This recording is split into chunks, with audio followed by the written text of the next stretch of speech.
ಎಲ್ಲ ಕಡೆ ತಯಾರಿಗಳು ನಡೀತಾ ಇದ್ದಾವೆ. ಗ್ರಾಮ ಪಂಚಾಯಿತಿ ಕೇಂದ್ರಗಳಲ್ಲಿ, ಮುನ್ಸಿಪಾಲಿಟಿ ಮತ್ತು ನಗರ ಪಾಲಿಕೆ ವಾರ್ಡ್ ಕೇಂದ್ರಗಳಲ್ಲಿ ಕಾರ್ಯಕ್ರಮಗಳು ನಡೀತವೆ. ಈಗಾಗಲೇ ಹೇಳಿದ್ರು, ಸುಮಾರು 7,831 ಇಷ್ಟು ಕೇಂದ್ರಗಳಲ್ಲಿ ಒಮ್ಮೆಲೆ ನಡೀತದೆ. ಅವತ್ತು ಸಂವಿಧಾನದ ಪ್ರಿಯಾಂಬಲ್ ಅದನ್ನು ಪುನರುಚ್ಚಾರ ಮಾಡೋದು. ಸಂವಿಧಾನ ಬಂದು ಈಗಾಗಲೇ 70 ವರ್ಷ ಆಗ್ಬಿಟ್ಟದೆ. 1950 ಜನವರಿ 26ನೇ ತಾರೀಕು ಜಾರಿಗೆ ಬಂತು. ಅದನ್ನು ನಾವು ಪದೇ ಪದೇ ಪುನರುಚ್ಚಾರ ಮಾಡಬೇಕಾಗ್ತದೆ. ನಮ್ಮ ದೇಶದ ಸಂವಿಧಾನ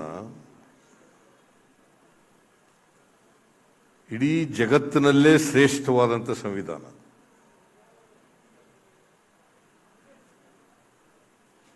ನಮ್ಮ ಸಂವಿಧಾನದ ಒಟ್ಟು ಸಾರಾಂಶ ಪ್ರಿಯಾಂಬಲ್ನಲ್ಲಿ ಇದೆ. ಸಂವಿಧಾನದ ಪ್ರಸ್ತಾವನೆ ಅಂತ ಕನ್ನಡದಲ್ಲಿ ಹೇಳ್ತೀವಿ, ಅದರಲ್ಲಿ ಸೇರಿದೆ.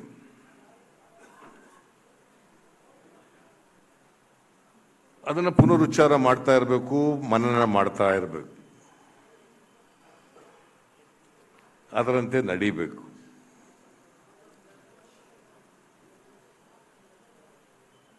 ಕಾನ್ಸ್ಟಿಟ್ಯೂಯೆಂಟ್ ಅಸೆಂಬ್ಲಿನಲ್ಲಿ ಬಹಳ ದೀರ್ಘವಾಗಿ ಚರ್ಚೆಯಾಗಿ ಬಾಬಾ ಸಾಹೇಬ್ ಅಂಬೇಡ್ಕರ್ ಅವರ ಸಂವಿಧಾನ ರಚನಾ ಸಮಿತಿ ಅಧ್ಯಕ್ಷರಾಗಿ ಅವರ ನೇತೃತ್ವದಲ್ಲಿ ರಚನೆಯಾಗಿರ್ತಕ್ಕಂಥ ಸಂವಿಧಾನ ಇದು. ಕೋರ್ಸ್ ಕಾನ್ಸ್ಟಿಟ್ಯೂಯೆಂಟ್ ಅಸೆಂಬ್ಲಿನಲ್ಲಿ ರಾಜೇಂದ್ರ ಪ್ರಸಾದ್ ಅವರು ಅಧ್ಯಕ್ಷರಾಗಿದ್ದರು. ಅದರ ರಚನಾ ಸಮಿತಿ ಅಧ್ಯಕ್ಷರು ಬಾಬಾ ಸಾಹೇಬ್ ಅಂಬೇಡ್ಕರ್ ಅವರು. ಅದಕ್ಕೆ ನಾವು ಬಾಬಾ ಸಾಹೇಬ್ ಅಂಬೇಡ್ಕರ್ ಅವರನ್ನು ಸಂವಿಧಾನದ ಶಿಲ್ಪಿ ಅಂತ ಕರಿತೀವಿ.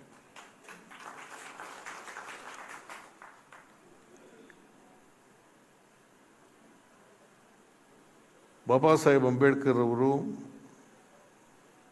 ತಮ್ಮ ಅಪಾರ ಜ್ಞಾನ ಮತ್ತು ಅನುಭವದಿಂದ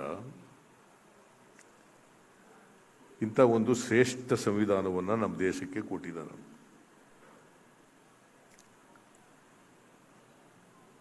ಅದರ ಪ್ರಿಯಾಂಬಲನ್ನು ನಾವು ಅವತ್ತು ಉಚ್ಚಾರ ಮಾಡಿ ಎಲ್ಲ ಕಾಂಗ್ರೆಸ್ಸಿಗರು ಕೂಡ ನಾವೆಲ್ಲರೂ ಕೂಡ ಬಹುತ್ವದಲ್ಲಿ ನಂಬಿಕೆ ಇಟ್ಕೊಂಡಿದ್ದೀವಿ, ಸಾಮಾಜಿಕ ನ್ಯಾಯದಲ್ಲಿ ನಂಬಿಕೆ ಇಟ್ಕೊಂಡಿದ್ದೀವಿ.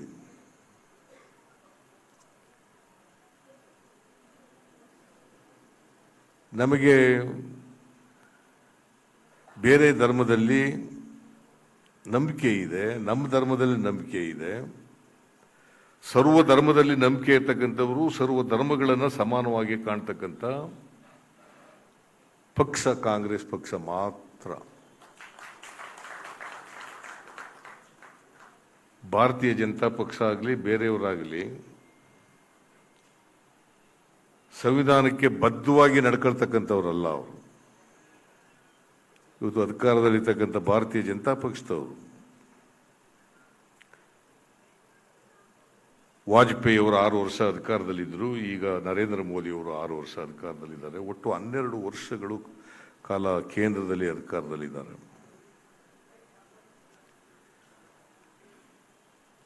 ಅವರು ಸಂವಿಧಾನ ರೀತಿಯೇ ಪ್ರಧಾನಮಂತ್ರಿಗಳಾಗಿರೋದು, ಎಂಪಿಗಳಾಗಿರೋದು,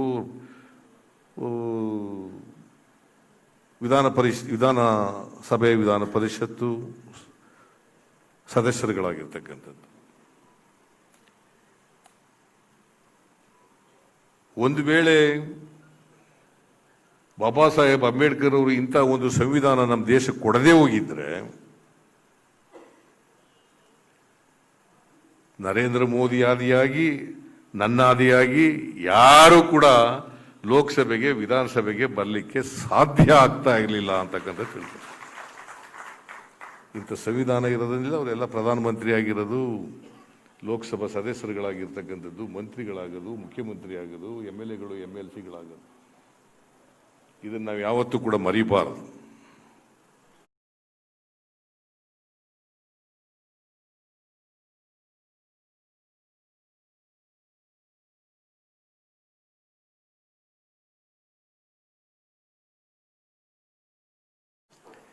ಆದರೆ ಭಾರತೀಯ ಜನತಾ ಪಕ್ಷದವರಿಗೆ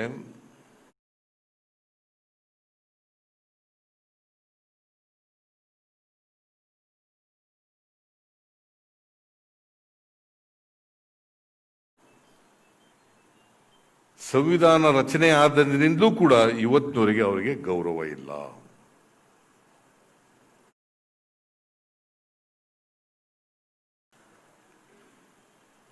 ಅವರು ಸಂವಿಧಾನ ರೀತಿಯೇ ಪ್ರಧಾನಮಂತ್ರಿಗಳಾಗಿರೋದು, MP ಗಳಾಗಿರೋದು,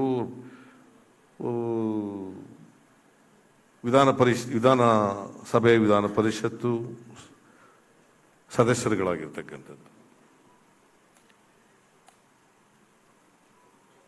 ಒಂದು ವೇಳೆ ಬಾಬಾ ಸಾಹೇಬ್ ಅಂಬೇಡ್ಕರ್ ಅವರು ಇಂಥ ಒಂದು ಸಂವಿಧಾನ ನಮ್ಮ ದೇಶಕ್ಕೆ ಕೊಡದೇ ಹೋಗಿದ್ರೆ ನರೇಂದ್ರ ಮೋದಿ ಆದಿಯಾಗಿ ನನ್ನ ಆದಿಯಾಗಿ ಯಾರು ಕೂಡ ಲೋಕಸಭೆಗೆ ವಿಧಾನಸಭೆಗೆ ಬರಲಿಕ್ಕೆ ಸಾಧ್ಯ ಆಗ್ತಾ ಇರಲಿಲ್ಲ ಅಂತಕ್ಕಂಥ ತಿಳ್ಕೊಂಡು, ಇಂಥ ಸಂವಿಧಾನ ಇರೋದ್ರಿಂದ ಅವರೆಲ್ಲ ಪ್ರಧಾನಮಂತ್ರಿ ಆಗಿರೋದು, ಲೋಕಸಭಾ ಸದಸ್ಯರುಗಳಾಗಿರ್ತಕ್ಕಂಥದ್ದು, ಮಂತ್ರಿಗಳಾಗೋದು, ಮುಖ್ಯಮಂತ್ರಿ ಆಗೋದು, MLAಗಳು, MLCಗಳಾಗೋದು, ಇದನ್ನು ನಾವು ಯಾವತ್ತೂ ಕೂಡ ಮರಿಬಾರದು. ಆದರೆ ಭಾರತೀಯ ಜನತಾ ಪಕ್ಷದವರಿಗೆ ಸಂವಿಧಾನ ರಚನೆ ಆದ್ದರಿಂದಲೂ ಕೂಡ ಇವತ್ತಿನವರೆಗೆ ಅವರಿಗೆ ಗೌರವ ಇಲ್ಲ.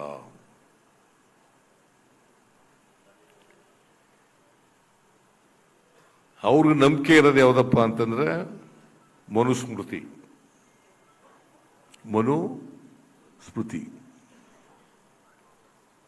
ಸಂವಿಧಾನದಲ್ಲಿ ಗೌರವ ಇಲ್ಲ ಅವರಿಗೆ.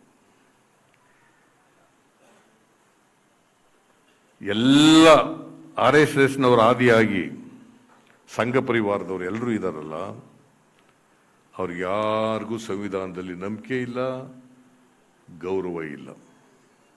ಅಷ್ಟೇ ಯಾಕೆ, ಪ್ರಜಾಪ್ರಭುತ್ವದಲ್ಲೇ ನಂಬಿಕೆ ಇಲ್ಲ ಅವರಿಗೆ. ಅದಕ್ಕೆ ಸಂವಿಧಾನಕ್ಕೆ ವಿರುದ್ಧವಾಗಿ ಯಾವಾಗಲೂ ಕೂಡ ಮಾತುಗಳನ್ನಾಡೋದು, ಪ್ರಜಾಪ್ರಭುತ್ವಕ್ಕೆ ವಿರುದ್ಧವಾಗಿ ಮಾತುಗಳನ್ನಾಡೋದು, ಅದನ್ನು ಅವರ RSSನ ಮುಖ್ಯಸ್ಥರಾಗಲಿ, BJP ಮುಖ್ಯಸ್ಥರಾಗಲಿ, ಪ್ರಧಾನಮಂತ್ರಿಗಳಾಗಲಿ ಯಾವತ್ತೂ ಕೂಡ ಖಂಡಿಸಿಲ್ಲ. ಹೇಳಿ, ಯಾವ್ದಾರು ಒಬ್ರು ಖಂಡಿಸಿದಾರ? ಅನಂತಕುಮಾರ್ ಹೆಗಡೆ ಎಷ್ಟು ಸಾರಿ ಸಂವಿಧಾನಕ್ಕೆ ವಿರುದ್ಧವಾಗಿ ತುಚ್ಛವಾಗಿ ಮಾತಾಡಿದ್ದಾರೆ, ಮಂತ್ರಿಯಾಗಿ ಮಾತಾಡಿದ್ದಾರೆ. ಯಾರಾದರೂ ಖಂಡಿಸಿದಾರ? ಅಥವಾ ಅವನ ಮಂತ್ರಿಮಂಡಲದಿಂದ ಕೈ ಬಿಟ್ರ? ಪಕ್ಷದಿಂದ ಎಕ್ಸ್ಪೆಲ್ ಮಾಡಿದ್ರ? ಇಲ್ಲ.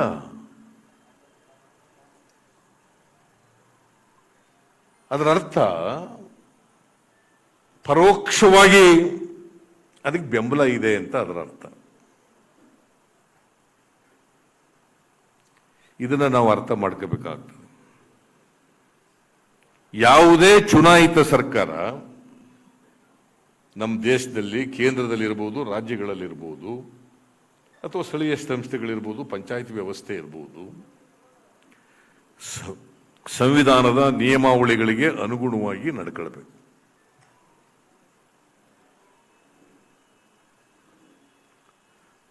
ಸಂವಿಧಾನ ಬಿಟ್ಟು ನಡ್ಕೊಂಡ್ರೆ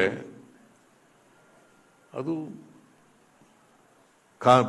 ಸಂವಿಧಾನಕ್ಕೆ ವಿರುದ್ಧವಾದಂಥ ಸರ್ಕಾರ, ಕಾನೂನಿಗೆ ವಿರುದ್ಧವಾದಂಥ ಸರ್ಕಾರ, ಕಾನೂನಿಗೆ ವಿರುದ್ಧವಾದಂಥ ಸ್ಥಳೀಯ ಸಂಸ್ಥೆಗಳು.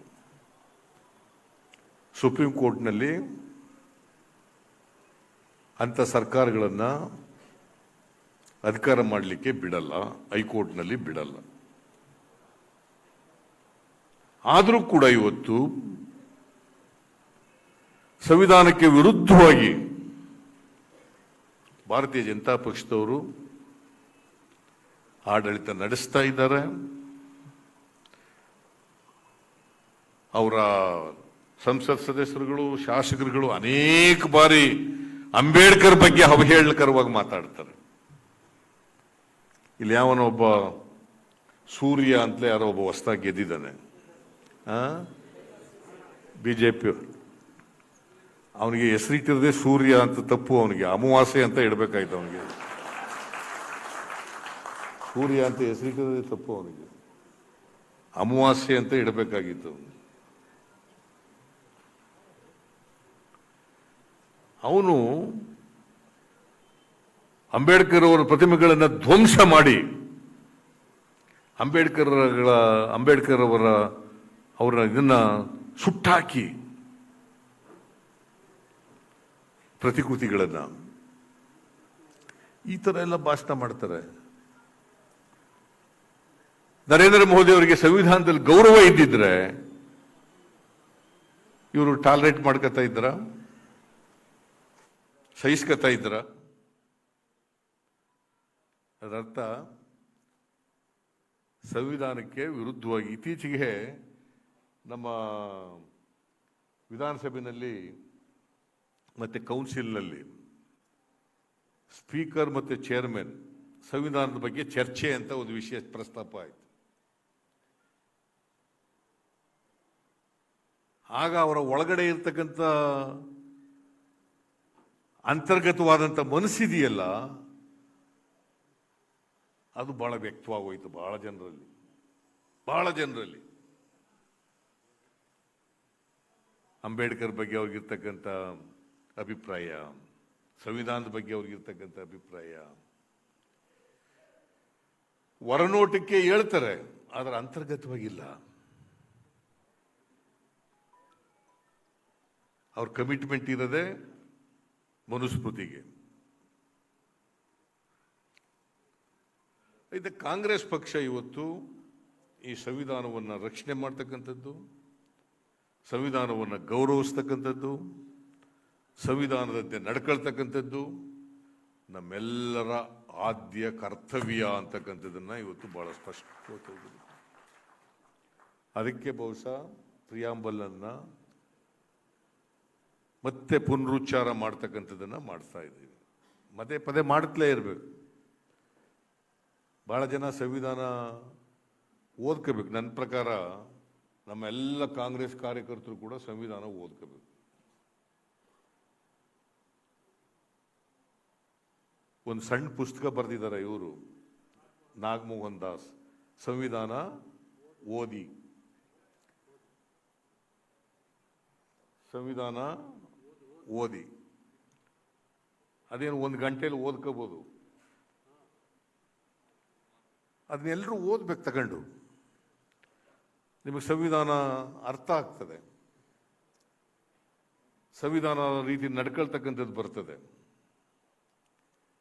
ಸೊ ನಾನು ಎಲ್ಲ ನಮ್ಮ ಕಾರ್ಯಕರ್ತರಿಗೆ, ನಮ್ಮ ಮುಖಂಡರುಗಳಿಗೆ, ನಮ್ಮ ನಾಯಕರುಗಳಿಗೆ, ಪ್ರತಿಯೊಬ್ಬರು ಕೂಡ ಬಹಳ ಜನ ಓದ್ಕೊಂಡಿದ್ದಾರೆ, ಓದಿಲ್ಲ ಅಂತ ನಾನು ಹೇಳಲ್ಲ. ಯಾರು ಓದಿಲ್ವೋ ಅವರಿಗೆ ಅವ್ರ ಸಂವಿಧಾನನ ಓದ್ಕೋಬೇಕು. ಮತ್ತೆ ಕಾಂಗ್ರೆಸ್ ಪಕ್ಷ ಮಾತ್ರ ಸಾಮಾಜಿಕ ನ್ಯಾಯಕ್ಕೆ, ಜಾತ್ಯತೀತ ತತ್ವಕ್ಕೆ, ಪ್ರಜಾಪ್ರಭುತ್ವಕ್ಕೆ, ಅಧಿಕಾರ ವಿಕೇಂದ್ರೀಕರಣಕ್ಕೆ ಬದ್ಧತೆ ಇರ್ತಕ್ಕಂಥದ್ದು ಕಾಂಗ್ರೆಸ್ ಪಕ್ಷ ಮಾತ್ರವೇ ಹೊರತು ಬೇರೆ ಯಾವ ಪಕ್ಷನೂ ಅಲ್ಲ ಅಂತಕ್ಕಂಥ ತಿಳ್ಕೋಬೇಕು.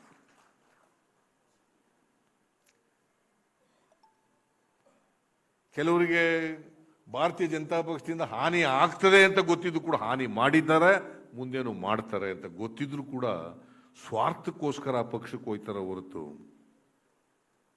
ಬದ್ಧತೆ ಇರೋರು ಯಾರು ಕೂಡ ಭಾರತೀಯ ಜನತಾ ಪಕ್ಷಕ್ಕೆ ಹೋಗಲ್ಲ. ಇದು ನಾವು ಬದ್ಧತೆಯನ್ನ ಬೆಳೆಸ್ಕೋಬೇಕು. ಸೈದ್ಧಾಂತಿಕವಾದಂತ ಬದ್ಧತೆ ಪ್ರತಿಯೊಬ್ಬರಿಗೂ ಕೂಡ ಬರಬೇಕಾಗ್ತದೆ. ಸೈದ್ಧಾಂತಿಕವಾದಂತ ಬದ್ಧತೆ ಇದ್ರೆ ಕ್ಲಾರಿಟಿ ಇರ್ತದೆ. ಯಾರ ಕ್ಲಾರಿಟಿ ಇರ್ತದೆ ಗೊಂದಲ ಇರ್ಲಿಕ್ಕೆ ಸಾಧ್ಯ ಇಲ್ಲ. ಮತ್ತೆ ಯಾರು ಕೂಡ ಈ ತತ್ವಗಳಲ್ಲಿ ನಂಬಿಕೆ ಇಟ್ಕೊಂಡಿರ್ತಕ್ಕಂಥವ್ರು ಭಾರತೀಯ ಜನತಾ ಪಕ್ಷಕ್ಕೆ ಎಂದೆಂದಿಗೂ ಕೂಡ ಹೋಗಲ್ಲ ಅಂತಕ್ಕಂಥದ್ದನ್ನ ತಿಳ್ಕೋಬೇಕಾಗ್ತದೆ. ಅದಕ್ಕೆ ಸಂವಿಧಾನದ ಪ್ರಿಯಾಂಬಲ್ ಅನ್ನ ಪದೇ ಪದೇ ಪುನರುಚ್ಚಾರ ಮಾಡಿ ಮನನ ಮಾಡಿ ಹೇಳ್ಕೊಳ್ತಕ್ಕಂಥದ್ದು, ನಮಗೆ ನಾವೇ ಗಟ್ಟಿ ಮಾಡ್ಕೊಳ್ತಕ್ಕಂಥದ್ದು. ಅದಕ್ಕೋಸ್ಕರ 2ನೇ ತಾರೀಕು ಅದು ನಡೀತದೆ. ಅದನ್ನೇ ಪ್ರತಿಜ್ಞಾ ದಿನ ಅಂತ ಕರೆದವ್ರೆ.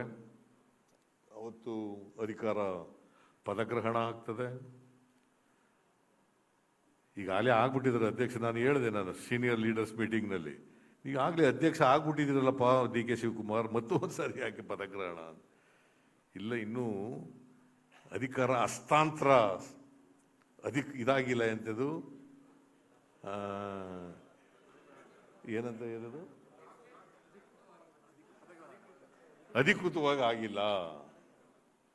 ಯಾಕಂದ್ರೆ ಚೆಕ್ ಅವೆಲ್ಲ ಸೈನ್ ಮಾಡಬೇಕಲ್ಲ, ಅದಕ್ಕೆ ಅದು ಅಧಿಕೃತವಾಗಿ ಆಗ್ತಾ ಇದೆ. ನಾನು ಶಿವಕುಮಾರ್ ಅವರಿಗೆ,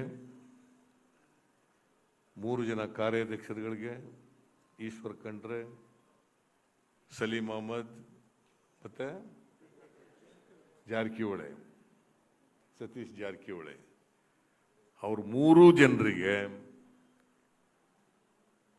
ನಾನು ಅಭಿನಂದನೆಗಳನ್ನು ಹೇಳಲಿಕ್ಕೆ ಬಯಸ್ತಾ ಇದ್ದೆ. ಮತ್ತೆ ಇವರನ್ನು ನೇಮಕ ಮಾಡಿರೋರು ಶ್ರೀಮತಿ ಸೋನಿಯಾ ಗಾಂಧಿ ಅವರು, ರಾಹುಲ್ ಗಾಂಧಿ ಅವರು, ಅವರಿಗೆ ಕೃತಜ್ಞತೆಗಳನ್ನು ಸಲ್ಲಿಸಲಿಕ್ಕೆ ಬಯಸ್ತಾರೆ.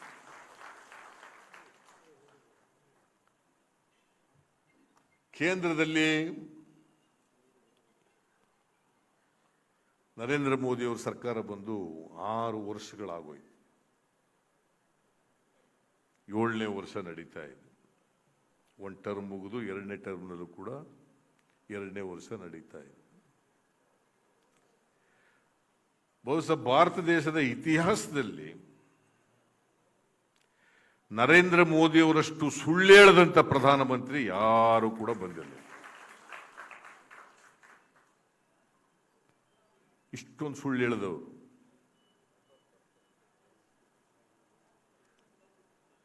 ಜನರಿಗೆ ಮೋಸ ಮಾಡಿದವರು ಯಾರು ಕೂಡ ಬಂದಿಲ್ಲ ಪ್ರಧಾನಮಂತ್ರಿಯಾಗಿ. ಈ ಕೊರೋನಾ ಬೇರೆ ಬಂದಿದೆ. ಜನವರಿ 30ನೇ ತಾರೀಕು 2020 ನಮ್ಮ ದೇಶಕ್ಕೆ ಮೊದಲನೇ ಬಾರಿಗೆ ಕೊರೋನಾ ಕಾಲಿಡಿತು ಕೇರಳದಲ್ಲಿ.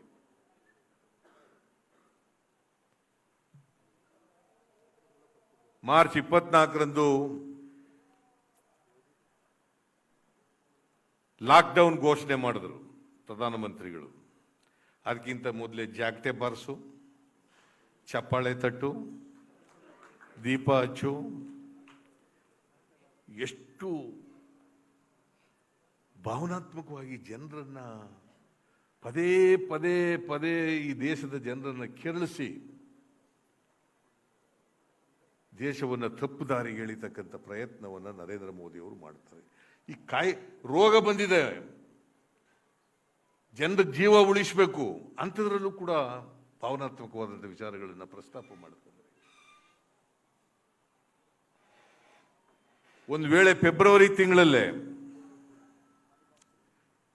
ದೇಶ ವಿದೇಶಗಳಲ್ಲಿ ಹಾರಾಟ ಮಾಡ್ತಕ್ಕಂಥ ವಿಮಾನಗಳನ್ನು ರದ್ದು ಮಾಡಿದ್ರೆ ಇವತ್ತು ಈ ಪರಿಸ್ಥಿತಿ ನಮ್ಮ ದೇಶದಲ್ಲಿ ಬರ್ಲಿಕ್ಕೆ ಸಾಧ್ಯ ಆಯ್ತಾ ಇಲ್ಲ. ಅದು ಲಾಕ್ಡೌನ್ ಮಾಡೋದು ಕೂಡ ಅನ್ಟೈಮ್ಲಿ. ಇನ್ನೂ ಜಾಸ್ತಿ ಆಗೇನಿಲ್ಲ, ಕೊರೋನಾ ಹರಡಿರೋದು ಕಡಿಮೆನೇ ಆಗಿತ್ತು. ಸುಮಾರು 70 ದಿನಗಳ ಕಾಲ ಸಂಪೂರ್ಣ ಲಾಕ್ಡೌನ್. ಈಗ ಜಾಸ್ತಿ ಆಗ್ಬಿಟ್ಟದೆ. ಎಷ್ಟು ಈಗ 4,30,000ನ 4,30,000 ಜನಕ್ಕೆ ಬಂದ್ಬಿಟ್ಟದೆ. ಒಂದೇ ಒಂದು ಕೇರಳದಲ್ಲಿ ಜನವರಿ 30ನೇ ತಾರೀಕು ಬಂತು. ಇವತ್ತು 4,30,000ಕ್ಕೂ ಹೆಚ್ಚು ಜನರಿಗೆ ಸೋಂಕು ತಗಲಿದೆ. ಬಹುಶಃ ಸೆಪ್ಟೆಂಬರ್ವರೆಗೂ ಕೂಡ ಇನ್ನೂ ಜಾಸ್ತಿ ಆಗುತ್ತಲೇ ಹೋಗ್ತದೆ. ಆಕ್ಚುಯಲಿ ಲಾಕ್ಡೌನ್ ಮಾಡಬೇಕಾಗಿದ್ದು ಈಗ, not in a month of March. Preparation ಇಲ್ದೇನೆ ಮಾಡಿಬಿಟ್ರು. ಈಗ ಹೆಚ್ಚಾಗ್ತಾ ಹೋಗ್ತಾ ಇದೆ, ಸಾಯೋರ ಸಂಖ್ಯೆ ಜಾಸ್ತಿ ಆಗ್ತಾ ಇದೆ. ಬೆಂಗಳೂರಿನಲ್ಲಿ ನಾನು ಈಗ ಕೇಳಿದೆ, ಪೇಪರ್ನಲ್ಲಿ ಓದ್ದೆ, ಅಲ್ಲ ಟಿವಿ ನೋಡಿದೆ ನಾನು. ಹೆಲ್ತ್ ಮಿನಿಸ್ಟ್ರಿ ಇದಾರಲ್ಲ, ಏನು ದಿನಾ ಪಾಪ ಹೇಳ್ಕೊತಾ ಇದ್ರು ಅವರು. ಅವ್ರ ಅಪ್ಪನಿಗೆ ಸೋಂಕು ತಗಲ್ಬಿಟ್ಟಿದೆ, ಅವ್ರ ಹೆಂಡತಿಗೆ ಸೋಂಕು ತಗಲ್ಬಿಟ್ಟಿದೆ, ಮಗಳಿಗೆ ಸೋಂಕು ತಗಲ್ಬಿಟ್ಟಿದೆ, ಅವ್ರು ಅಡುಗೆ ಮಾಡೋನಿಗೆ ತಗಲ್ಬಿಟ್ಟಿದೆ. ಬರಬಾರ್ದು, ನಾನು ಬರಲಿ ಅಂತ ಹೇಳಲ್ಲ. ಹೆಲ್ತ್ ಮಿನಿಸ್ಟ್ರು ದಿನಾ ನಾವು ಇಂಥದ್ದು ಮಾಡಿದ್ದೀವಿ, ಹಂಗೆ ಮಾಡಿದ್ದೀವಿ, ತಡೆಗಟ್ಟಕ್ಕೆ ಅದು ಮಾಡಿದ್ದೀವಿ, ಇದು ಮಾಡಿದ್ದೀವಿ ಅಂತ ಹೇಳ್ತಿದ್ದವ್ರು ಮನೇಲೇ ಹಿಂಗಾಗ್ಬಿಟ್ಟದೆ. ಮೆಡಿಕಲ್ ಎಜುಕೇಶನ್ ಮಿನಿಸ್ಟ್ರು ಎಲ್ರಿಗೂ ಗೊತ್ತಾಗಿದೆಯಲ್ಲ. ನೋಡಿ ಹೆಂಗೆ ವಿಪರ್ಯಾಸ ಇದು.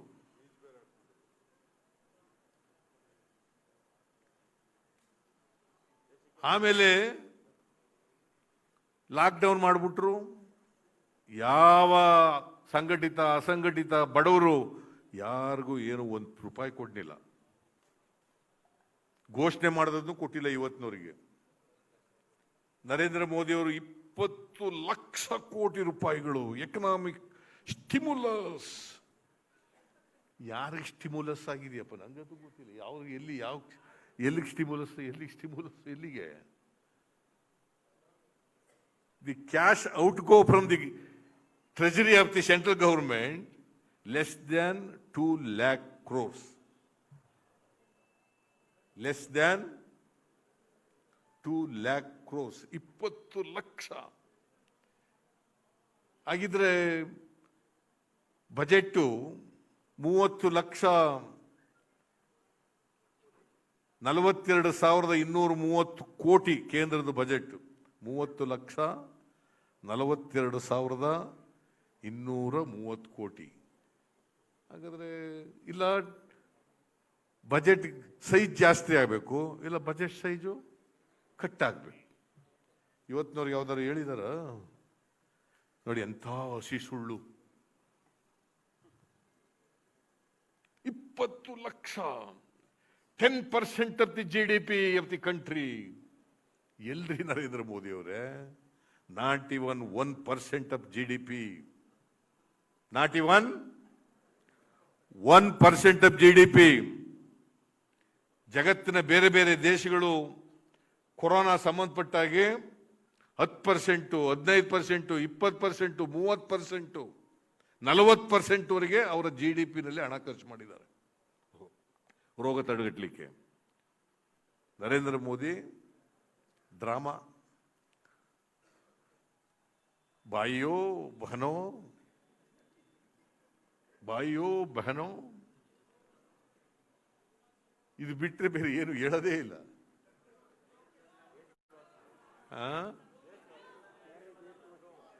ಯಾರು ದೇಶವಾಸಿ?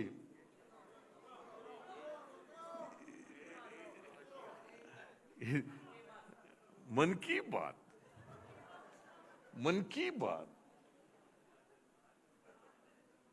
ಯಾವ ಮನ್ ಕಿ ಬಾತು? ಅದು RSS ಬಾತು. ಮನ್ ಕಿ ಬಾತ್ ಅಂದ್ರೆ RSS ಬಾತು ಹೇಳಿ ದೇಶ ಇವತ್ತು ಹಾಳು ಮಾಡ್ತಾ ಇದೆ. ಕೊರೋನಾ ಯಾಕೆ ಜಾಸ್ತಿ ಆಯ್ತು?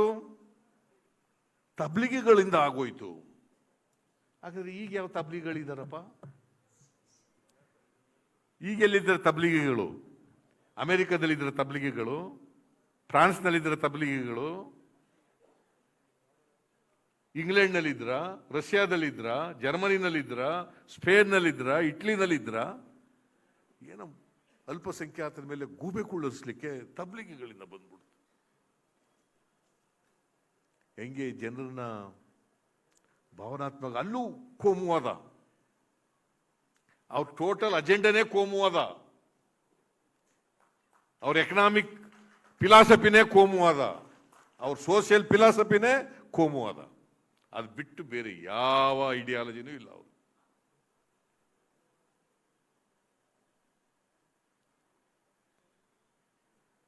ನರೇಂದ್ರ ಮೋದಿ ಅವರು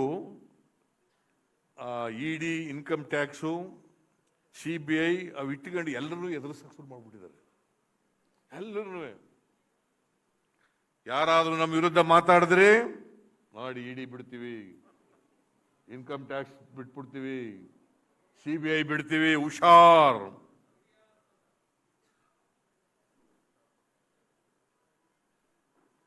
ಹಂಗೆ ಪಾಪ ಶಿವಕುಮಾರ್ನಿಗೂ ಆದ್ದು ಹಂಗೆ, ಇಡಿ ಬಿಡ್ತೀವಿ. ಈಗೆಲ್ಲ ಕೆಲವರೆಲ್ಲ ನೋಡಿ, ಚಂದ್ರಬಾಬು ನಾಯ್ಡು ಮಾತಾಡೋದೇ ನಿಲ್ಲಿಸ್ಬಿಟ್ಟ, ಆತಗೆ ಮಮತಾ ಬ್ಯಾನರ್ಜಿ ಮಾತಾಡೋದೇ ನಿಲ್ಲಿಸ್ಬಿಟ್ರು. ಎಲ್ರಿಗೂ ಹೆದರಿಕೆ. ಆಮೇಲೆ ನಮ್ಮ ಇವರಿದಾರಲ್ಲ, ಯಾರು TV ಚಾನೆಲ್ನವರು, ಅವ್ರ ವಿರುದ್ಧ ಒಂದು ಸೆಂಟೆನ್ಸ್ ತೋರಿಸ್ಲಿ ಇವರು, ನೆಕ್ಸ್ಟ್ ಡೇನೇ ನೋಟಿಸ್ ಇವರಿಗೆ. ಇಲ್ಲ ಅಂತ ಇವ್ರು ಹೇಳಲಿ ನೋಡಿ, ಇಲ್ಲ ಅಂತನ್ಲಿ, ಹೌದಾ ಇಲ್ವೇನ್ರಿ?